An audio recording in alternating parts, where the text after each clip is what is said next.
Hey everyone, it's the Bearded Minister, and today we're going to do a question and answer in honor of Rare Disease Day 2017.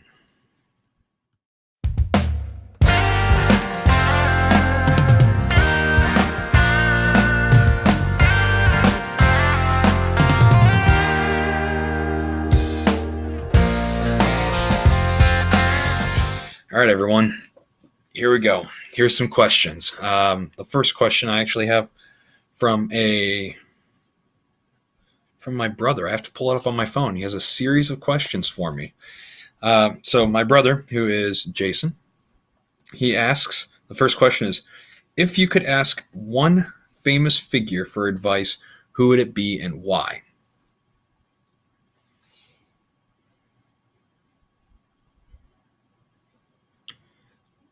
In the way of music, I'd have to say Mozart, even though he was a little strange. Wolfgang Amadeus Mozart, I think he had, for me, he has a lot of musical inspiration, and I love his music, as well as Tchaikovsky. I'd like to ask him one thing. Historical figure, if you look at the actual idea of a historical figure, and what people think of historical figures who in history, big important people. I think I'd have to go with some American history people. I think I'd have to go with Abraham Lincoln. I think that during that time, he was probably the most famous person during the time of the Civil War, and just to get his idea on what was going on and how things were going, and just to see, to me, that'd be just be a crazy time in American history that I would personally like to know more about and would like to get their opinion on. All right, so number two from him, he sent me a series of questions. Which has the better beard, Gibbons from ZZ Top or Paul Bunyan? ZZ Top. Gibbons from ZZ Top has the better beard. He's been rocking the beard, and he's actually a real person. So I'm going to have to go with Gibbons on this. Plastic comb or wood comb for your beard? I use both. When I started growing my beard, I used a Kent comb, a Kent comb that was about that wide. It's a decent size and has two different size teeth in there, and I used that, and it was great. And then as my beard started getting longer, it got hard to get it all the way through. So at first, so then I switched to a wood comb that my wife bought me, and I use that as like a preliminary thing. I go through the beard, and then I go through with the plastic comb, and I do that only after a shower, because if I do it after anything else, when it's either oiled or dry, which you should never have a dry beard, but just if it's not out of the shower, it creates a very terrible experience, and I risk pulling hair out. I want to have as low impact as possible to the hair, and so I don't do it that way. And I think the final question is wash, oil, then beard balm or butter? Or which order do you prefer for your beard? Lately, I depends on after a wash or not. If I wash my beard, which I try to do once or twice a week, what I'll do is I will use the beard butter and my beard butter that I use is shea butter and some oils and different things. And I just take a little bit of it, I mix it in my hands, and I rub it into the beard. Not just on the hairs. I want to get it to the scalp. And then I comb it with a dry, brush it with a wet brush, and then I comb it, and then I oil it. And after I do the butter, so to speak, the shea butter combination, I usually blow dry it. This has been something that I've been doing lately, where I blow dry it, and it gets a little more length to the beard, I feel, the way I blow dry it. And then it just on low heat though, and then I do the whole combing and brushing, and then use the oil, and then just go through the brush one more time, comb one more time, and then I'm done. Um, Some people may think that that's a lot. It's really only a couple passes with the brush, just couple, 1, 2, and then comb, just 1, 2, done. Um, so that's not that much. Another question I get is, oh, here we go. Here's another one. Um, what do I think the state of music education? You are a music teacher. What do you think? Um, I think that music education is definitely underrated in the American schools overall. As some of you know, I have a degree in music education. I taught as a music teacher for 4 elementary schools at one time, and it was a very big undertaking, and I greatly enjoyed it. I think that the music in our schools and our creativity in our schools in the United States is decreasing at a very quick amount. Oftentimes, I ask my students, even as high schoolers, to be creative, and they go, "Well, I don't understand that. What's my choices?" That's frightening when we ask our students questions that we have to be creative on. They say, "What is A, B, C, and D?" So I think with music, I think we open up the avenue for creative responses, and we open the avenue up for creative development. And that's what music, along with the rest of the arts, is for. It's for that creative development. And that's what people have been trying to tell us since the start of education. Here we go. Here's another one. How are you enjoying special education? It's different. It's a different change in pace. I do a lot of different things. There's a lot of things with special education that I can't really talk about in general. I could talk about the advocacy. I could talk about how things are going in the realm of special education. I think that we're doing a phenomenal job in dissecting learning and dissecting ways to really teach complicated principles and meet the needs of our students. And I specialize in lighter special education, the mild to moderate side. The mild to moderate side of education, of special education. So learning disabilities, ADD, ADHD, the lighter side of the autism spectrum, where it's more, I call it the lighter side. It's probably not the politically correct term, but more Asperger's form of autism, things like that. And finally, the final question that I have right now is, what is amyloidosis and how can I help? Well, amyloidosis is a rare disease. It's a protein folding. Oh, wait, I missed a question. I'll get to that question here in a second. I forgot about vintage grooming. They asked me a question about who is my most favorite beardsman. And I answered it on my Instagram video, and I'd like to reiterate that. The one that I haven't met would be Artie Biedefeld. Artie, I watched on the TV show with beards. It's Whisker Wars.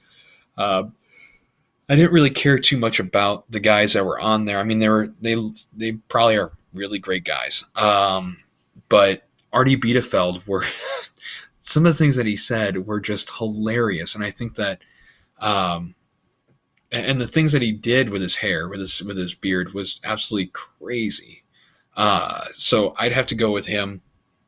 I think him and I would be pretty fun. And not to say that the others won't, but I think he'd be my top guy. And the one that I have met and the one that is very close to my heart would be Joe Loving.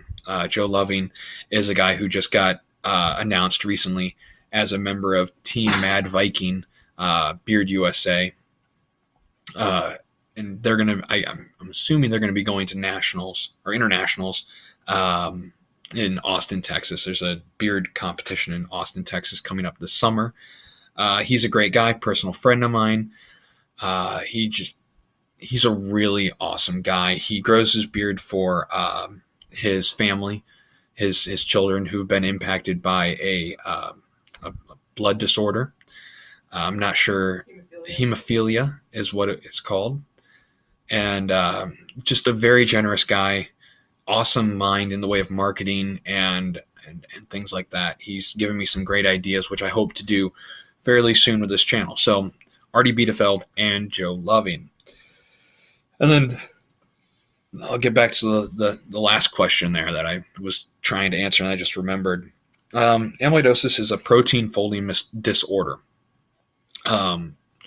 Basically, the easiest way I can explain it is that your body produces proteins all over your body, and in different areas. And there's different types of amyloidosis, so it's not just one disease. It's actually one term that encompasses a bunch of different types of amyloidosis. Different, and the reason why there's different types is one is familial, which is hereditary, and then there's others that are non-familial, which are which just happen when your proteins in your body misshape or misfold, and they can't be processed by the receptors in your body that use the protein. And so that creates some complications for the body, and it creates this buildup of protein in your body, and it's commonly misdiagnosed as cancer, heart disease, and organ failures are the big three. And the reason why this is a rare disease is that the doctors just simply don't know about it. That's just simply it. They aren't aware that amyloidosis is in our world, and or if they do, they don't have the resources and they don't have the knowledge to assist patients in it, because it is a rare disease. We're looking at a disease that is commonly diagnosed as something else. And so that's amyloidosis in a very short, simple way of explaining it. You can always go to the Amyloidosis Foundation, their website, which I'll put in the description below. They have resources. And there's also the Amyloidosis Research Consortium, they are actively doing research on treatments. And the big key with amyloidosis that you get checked, and that you get treatment as early as possible. It's similar. I think it's very similar in the way of cancer. The earliest detection is the best. And right now, there's only the main treatment for amyloidosis is very similar and almost identical to cancer. The treatment for cancer with the chemotherapy. And the reason why I do this is because the reason why I do the whole bearding thing and why this is important to me is that I grow the beard in memory of my mother-in-law. 10 years ago, she passed away from amyloidosis, and it shook my wife's whole world. It just flipped it upside down. And my wife had to grow up fast. She was in high school, and she had to relocate from North Carolina to Michigan, and having to deal with everything else that comes with the passing of a loved one. She had to deal with it, and that is a lot for someone who is a teenager to do. It's a lot, and so I grow it in memory of her. And in the vein of amyloidosis awareness. And if I can at least provide someone with the knowledge, or at least say, hey, this is around, and they get tested, even if it comes back negative or if it comes back positive, they at least know about it, and they can spread the word about it and help save some lives. So people don't go through the same thing that my wife had to go through and grow up really quick and have to deal with some really, really tough stuff. And you just never get over the death of a loved one, the passing of a loved one. You just simply don't, whether it's accidental, sudden, a long time coming type thing. It doesn't matter. It's still something that is very hard. And so I do it, and that's why we have the hashtag of Remember ML, to remember her, and that's why I try to put in everything. So that is it for the questions and answers. Rare Disease Day is February 28th. Make sure there's some Rare Disease Day things at almost, I believe, every state capitol building in the United States. You have to check. They go to the rare disease. Just Google search Rare Disease Day 2017. I'll try to put the description in below where you can get some resources. Check it out. I know last year my wife went to Columbus and she got a chance to be a part of a group that spoke to some state legislatures about what's being done with the research and the funding for rare diseases. So amyloidosis isn't the only rare disease. There's a whole bunch of them that don't get mentioned and don't have funds raised for them. So make sure you check them out. It's only a couple days from now. So make sure you do something for Rare Disease Day. Make sure you check out the website, check out the Amyloidosis Foundation, check out the Amyloidosis Research Consortium on Facebook. They're on Facebook as well. Everything that I mentioned is on Facebook. And make sure you also check out Vintage Grooming. They're doing an awesome job. And make sure you check out the Cincinnati Beard Barons. That's it. So I'll see you in the next video.